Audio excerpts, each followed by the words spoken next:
Welcome to The Explainer. Today, we're going to talk about something really cool, a classroom revolution. That, believe it or not, wasn't born in a school at all.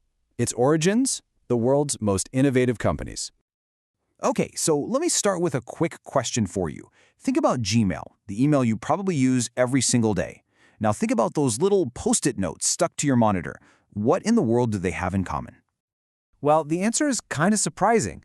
Neither of them was part of anyone's job description. Seriously, they weren't official assignments, there were no top-down orders. They actually came from this radical experiment in just letting people be free and curious.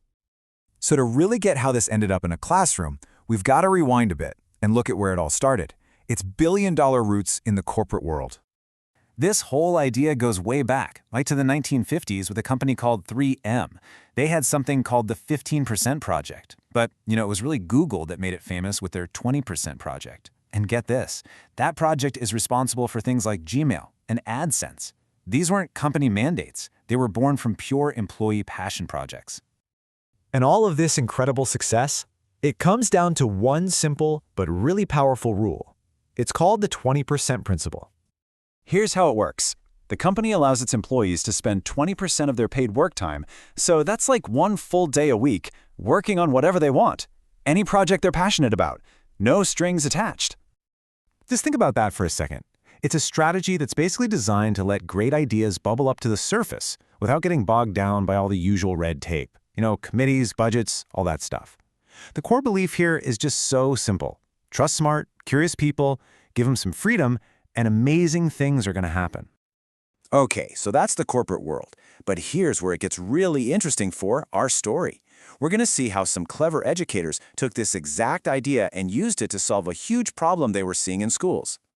The problem is pretty simple, and I think we've all felt it. A lot of students just feel disconnected, right?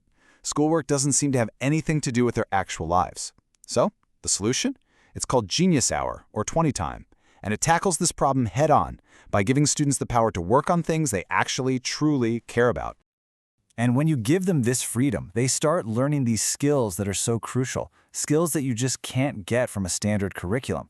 I'm talking about things like setting your own goals, figuring out how to do real research on your own, and learning how to actually solve a problem, not just bubble in the right answer on a test. So you might be wondering, okay, how does this actually work in a real classroom? Let's break down the blueprint for how you make this happen. The whole thing is built on 6 key principles.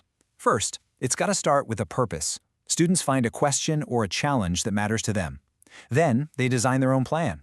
Next up is inquiry, where they do the research.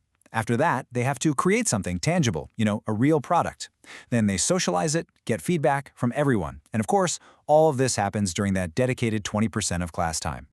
And it all kicks off with brainstorming. Just asking these big, open-ended questions to get students thinking about what really moves them. What have you always wanted to learn? Or, what's a problem in the world you'd love to solve? This is where that spark of passion starts to find its purpose. Now, even though there's all this freedom, it's not a total free-for-all. There are 3 golden rules, and they're non-negotiable. Rule 1, you have to make something you can show for it. Rule 2, you actually have to be working during the allotted time. And Rule 3, and this one's huge, you have to be a problem solver. You can't just give up when things get tough. The educator Kevin Brookhauser has this great quote that sums it all up. He says, "Failure is an option, but failure to deliver is not." And that's the whole point, right? The focus is on the process, on the effort, not on getting a perfect result. It is totally okay to try something and have it not work out. What's not okay is to not even try. And what this does is it completely changes the role of the teacher. They're no longer just the instructor at the front of the room, they become more of a guide, a facilitator. They're basically handing over the ownership of learning to the students themselves. So what's the payoff here?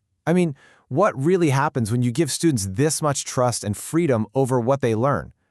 Well, the results are pretty incredible. You see students who are way more engaged because, hey, they're invested. They're learning things on a much deeper level because it's their topic. They're picking up real-world skills, building creative confidence, and maybe most importantly, they start to rediscover a real love for learning. And so, this whole 20 Time project leaves us with one last really powerful question to think about. If our goal is for students to go out and create the future, shouldn't we start by letting them create their own learning first?